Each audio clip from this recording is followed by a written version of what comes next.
দেখো তরমুজ আনছি, সবাইকে কেটে দাও। বাঙ্কুরে ভাগাইতে হবে, নয়তো দেখা যাবে পুরো তরমুজ নিয়ে গেছে। বাঙ্কু, সন্ধ্যা হয়ে গেছে, এখন বাসে চলে যা। ও, বাকি হোমওয়ার্কগুলি বাসে গিয়ে নিজে নিজে করব। এই বাঙ্কুকে যেতে বলছো কেন? ও তরমুজ খাইয়া যাক। বাঙ্কুর বাসায় কাজ আছে, ওর হোমওয়ার্ক শেষ করতে হবে।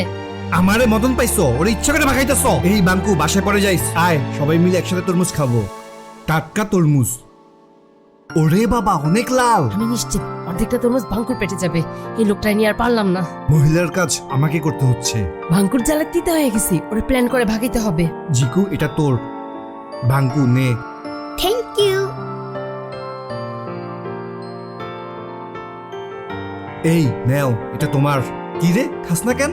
আমি এটা নানুর জন্য বাসে নিয়ে যাব। দেখছো বাঙ্কুর কি চিকন বুদ্ধি। আমি আগেই জানতাম তুই পুরো তরমুজ নিয়ে ছাড়বি, আমি তোরে চিনি না। বাজে কথা বলবো না, বাঙ্কুর নানুর অনেক ভালোবাসে।